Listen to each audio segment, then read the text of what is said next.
Φίλες και φίλοι του αθλητισμού, καλησπέρα σας. Παρασκευή βράδυ, άλλο ένα αθλητικό καφενείο. Με χαμόγελα μπορώ να πω, γιατί σήμερα το απόγευμα η ομάδα μας, μετά από αρκετό καιρό, η ομάδα της Κέρκυρας, του ΑΟΚ Κέρκυρα, κατάφερε και κέρδισε, πήρε τους 3 πολύτιμους βαθμούς της νίκης με νέο προπονητή τον κύριο Βοσνιάδη. Βέβαια, αυτή η νίκη ήρθε αγχωτικά, μπορώ να πω, γιατί η ομάδα μας έχανε στα πρώτα 24 λεπτά με 0-2. Όμως, πριν πάμε εκεί, θέλω να πω κάτι άλλο. Θέλω να πω κάτι που έχει να κάνει με εμένα και με την εκπομπή αυτή του αθλητικού καφενείου. Εγώ προσωπικά και οι εκπομπές μου που κάνω βέβαια τόσα πολλά χρόνια, πάμε, αν βάλουμε και τα ραδιοφωνικά μου χρόνια, πάμε πάνω από 25 χρόνια παρουσία στο χώρο. Προσπαθούμε τις τελευταίες εβδομάδες να την αναβαθμίσουμε. Σκοπός μας δεν είναι το κέρδος, να το πω αυτό, αλλά είναι η αγάπη μας για τον κερκυραϊκό αθλητισμό.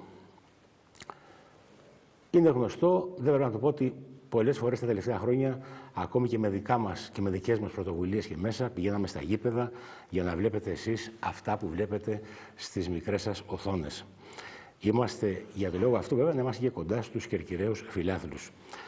Θα έχετε παρατηρήσει ότι εδώ και 2 εβδομάδες προσπαθούμε να αναβαθμίσουμε την εκπομπή μας. Κάνουμε την υπέρβαση και σιγά σιγά θα δείτε τα αποτελέσματα. Πιο πολλά δεν μπορώ να πω σήμερα.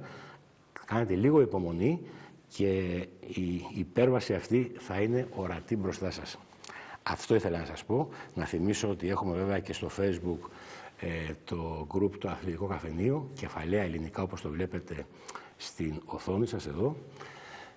Που εκεί μπορείτε να μπαίνετε, να βλέπετε τα βίντεο, να βλέπετε, να ανταλλάσσουμε απόψεις και νομίζω είναι γενικά καλό για τον κερκυραϊκό αθλητισμό.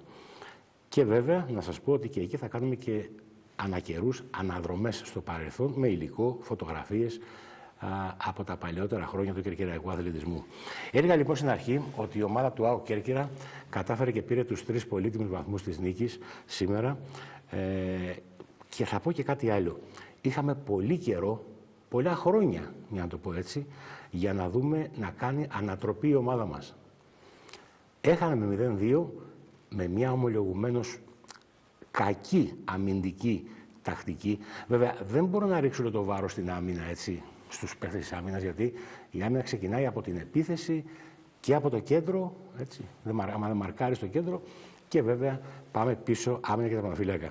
Δεν μπορώ να ρίξω λοιπόν και να πω ότι φταίει η άμυνα, ότι δεχτήκαμε 2 γκολ στα πρώτα 24 λεπτά.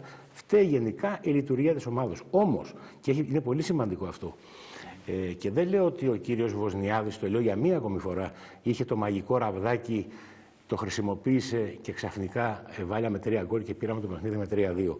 Όμως φάνηκε σίγουρα μία διαφορά, κυρίως από το 30 και μετά, όταν η ομάδα κατάφερε και ισοφάρισε προς το τέλος του ημιχρόνου, και στο δεύτερο βέβαια αγωνιζόμενοι και με παίχτη παραπάνω, που επαναλαμβάνω δίκαιη αποβολή του παίχτη της Λαμίας. Και θέλω να πω κάτι πάνω σε αυτό το θέμα. Επειδή διάβασα πριν, την ώρα που ερχόμουν εδώ, διάβαζα κάποια site όπου λέει ο πρόεδρος της Λαμίας διαμαρτύρεται ότι θα αποχωρήσει από το πρωτάθλημα και ένα σωρό τέτοια, λόγω της διαιτησίας. Εγώ, επειδή εντάξει είχα και κάποια δουλειά, δεν είδα όλο το παιχνίδι, αλλά πριν από λίγο είδα προσεκτικά φάσεις και γκολ από το μάτς. Για μένα τα σφυρίγματα ήταν όλα σωστά. Πού είδε ο πρόεδρος της Λαμίας στην αδικία, δεν μπορώ να καταλάβω. Μήπως το πρώτο πέναλτι δεν είναι ανατροπή μες στην περιοχή? Μήπως το δεύτερο πέναλτι δεν είναι καθαρό πέναλτι με υψωμένο χέρι ο αμυντικός, σαν να παίζει βόλεϊ, σαν να καρφώνει με βόλεϊ, με το ένα χέρι έκανε το πέναλτι? Μήπως η αποβολή δεν ήταν αποβολή? Αγκονιά στον παίχτη της Κέρκυρας μπαίνοντας από αριστερά? Λοιπόν, απλά θα σας πω κάτι άλλο. Επειδή δεν είχε πάρει η Κέρκυρα σφυρίγματα τέτοια, το 50-50 εννοώ, έτσι, όχι να πάρει σφύριγμα υπέρ της, το 50-50. Λοιπόν, και μην ξεχνάμε όλοι, γιατί δεν είδα κανένα site και κανένα πρόεδρο να βγει και να μιλήσει όταν στα τρίκαλια πριν από λίγες αγωνιστικές δεν μας δόθηκαν 2 καθαρά πέναλτι και μάλιστα το ένα στο 90 φεύγα που θα μπορούσαμε να ισοφαρίσουμε. Τότε δεν βγήκε κανένα να μιλήσει. Σήμερα, ακόμη και η μετάδοση μου είπανε που έγινε από τον ΟΤΕ, από το σπορτ, το ΟΤΕ Σπορτ, δεν ήταν και τόσο αντικειμενική. Τουλάχιστον έτσι μου υπόθηκε και έτσι και είδα και εγώ στα στιγμιότυπα αργότερα. Αμφισβητούν, λέει, το ένα πέναλτι, η αγωνιά δεν ήταν σκόπιμη, μα και μου. Λοιπόν, δεν είναι έτσι. Φαγωθήκαν όλοι το καλοκαίρι να ρίξουν την Κέρκυρα, τα καταφέρανε να τη ρίξανε. Ας έχει λοιπόν και το 50-50 από τη διαιτησία. Εμείς δεν θέλουμε εύνοια για την κερκυραϊκή ομάδα. Δεν μιλάω εγώ για εύνοια. Μιλάω για το 50-50. Αυτό που πήρε σήμερα από το διαιτητή. Λοιπόν, αυτά.